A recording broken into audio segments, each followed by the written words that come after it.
Hello. Welcome to Wisdom with Michelle.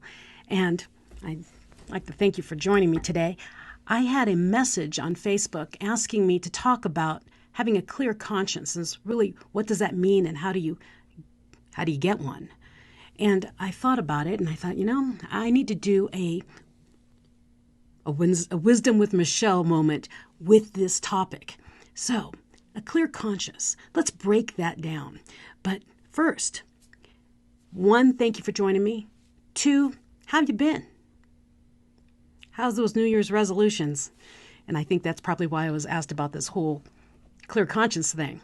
The other thing I wanted to say is, for those of you who are listening or watching and you don't know who Michelle Mras is, go to my YouTube or follow along on Anchor on my podcast, MentalShift.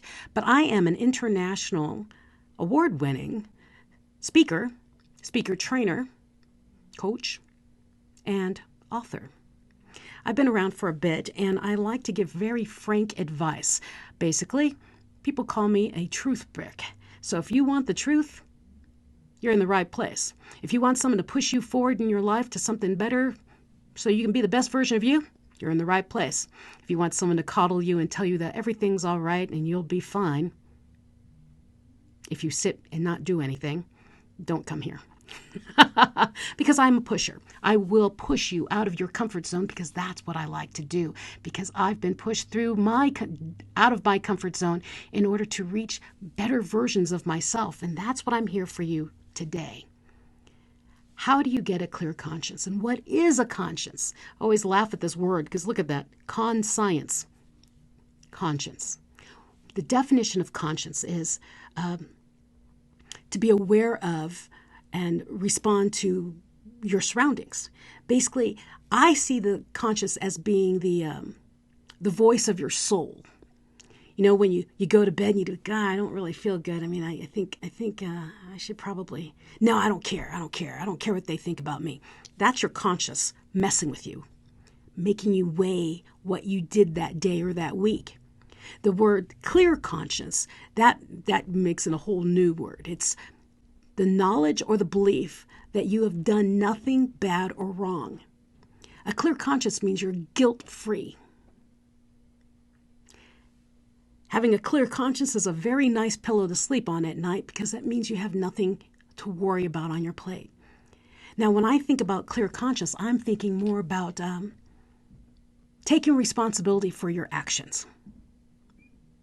Because if you're going to bed and you do not have a clear conscience, that means you're battling inside of you on what you did or what you have not done. And so thought process for here is, hi, Marcel. The thought process here is what I wanted to talk to you about is what's keeping you up at night? What would make you think that you don't have a clear conscience and that it's bothering you? So one of the questions you want to ask yourself, hello, Angela. Okay, I can't look and talk at the same time. So let's start at the beginning, basically, for taking responsibility of your actions. If you do not have a clear conscience or you think you're battling with your conscience about something, ask yourself, who did I offend? Why do you think you offended that person? Is that the way they responded to you, the way they're acting around you? So evaluate that. What did I do or not do in order to get this reaction from someone that it's bothering my conscience, my voice of my soul? Think that. Evaluate it. The second thing you want to start thinking about is if someone's offending you or making you question yourself, right? Making you question yourself, or they're acting very oddly or responding to you in a certain way. Here's a little tidbit of information. People tend to react to you the way that they feel you're reacting to them. Basically, people are mirrors of each other. If you ever meet me in person, I tend to be smiling and I'm very calm. Either that or I'm incredibly happy, one of the extremes. And I like to bring the energy that way to other people. So what kind of energy are you bringing into the room? Are you coming in, are you talking to someone and they're misinterpreting your words or misinterpreting your energy, your body language, your tonality of whatever you've said, and they're reflecting it back on you. Basically, people get on guard if they think they need to be on guard. So if you're talking to someone and you're using an accusatory tone, saying like basically, I always do this and blah, blah, blah, blah, blah. People might be reacting to the tone of your voice, not the words that you're actually saying. So think about whatever that situation was and reflect on what was your tone. As a speaker coach, I train my clients to understand that their body language and their vocal tone is far more important than the words that they say. I'll give you a percentage.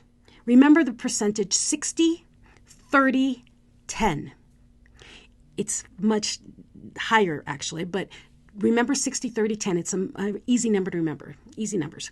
60% of communication is your body language. So if you've got this frown on your face and you look like you're ready to fight and you say, "I'm in love with you," that is not what people are going to get. They're reading your body language as an aggression and that they need to be on guard and they have to watch for themselves. They have to protect themselves. We are all animals instinctual. We watch for body cues before we listen. So 60%, actually it's more like 75% of communication is your body language. If you ever watch my videos on YouTube right there, or if you watch me on stage in person, I'm very poised on how I speak. I control my body so that people will listen to me. Because if I'm talking and I'm doing this all the time, I'm always talking, you're not hearing me because you're watching where my hands are going. It's what we do as humans. It's a fight or flight mode. We watch body. Body movement is number one in communication. So reflect back on what you talked to whomever was offending you or you think you offended them, whatever is bothering your conscience here. What was your body doing? The other thing about communication, that 60% was body, 30% is your intonation. 30% is the volume, how fast you speak or how slow you speak. It's the tonality of what is coming out of your mouth.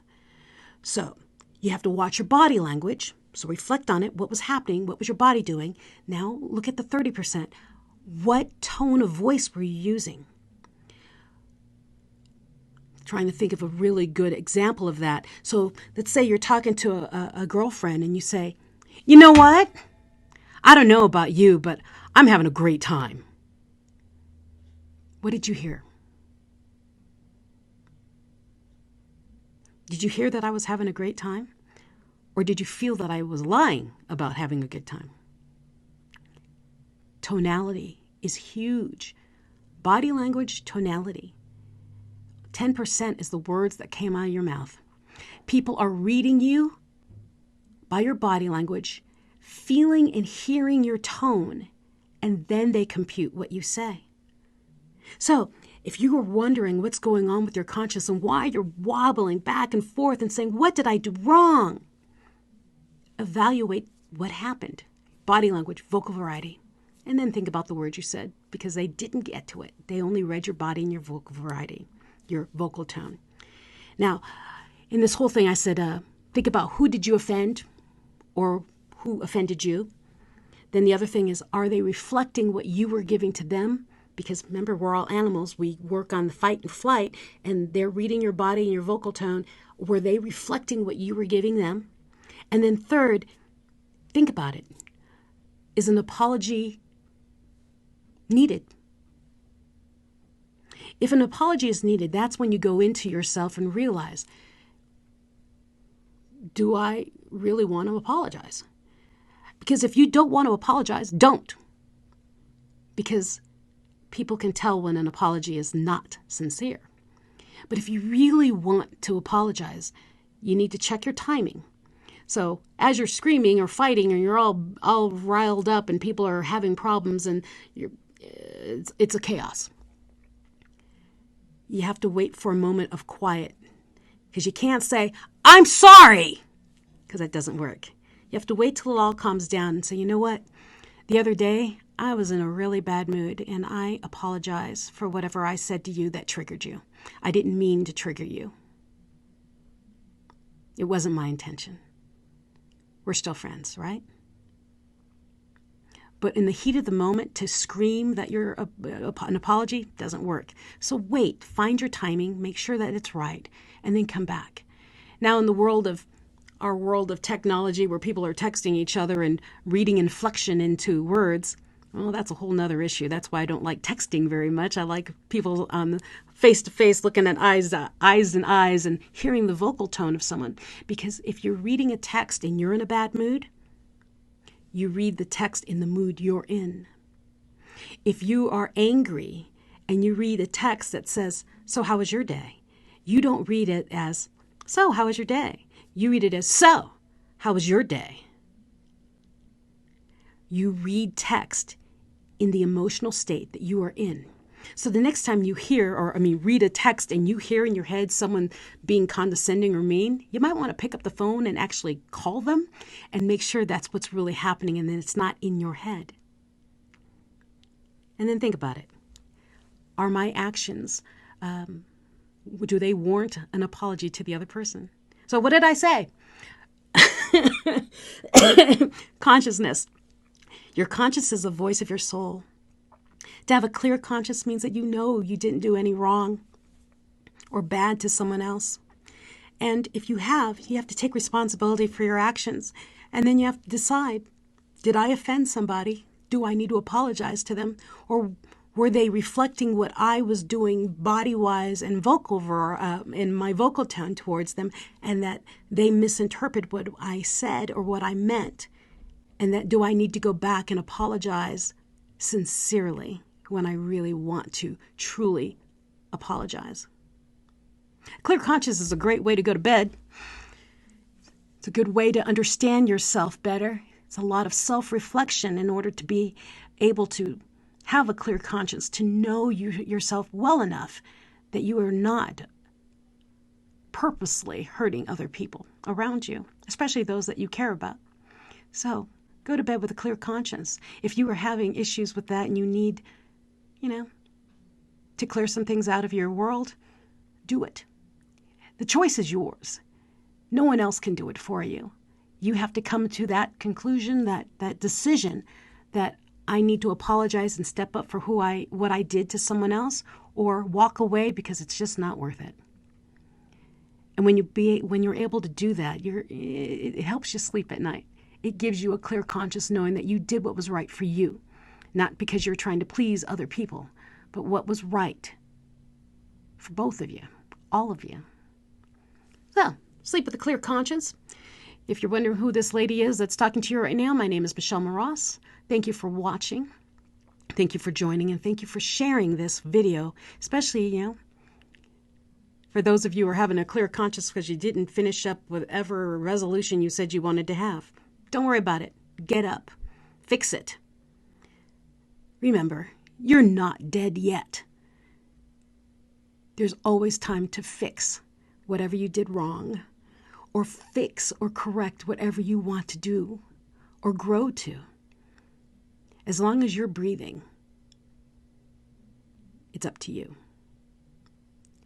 This is Mras. Please subscribe and follow my YouTube page and my Anchor MentalShift podcast.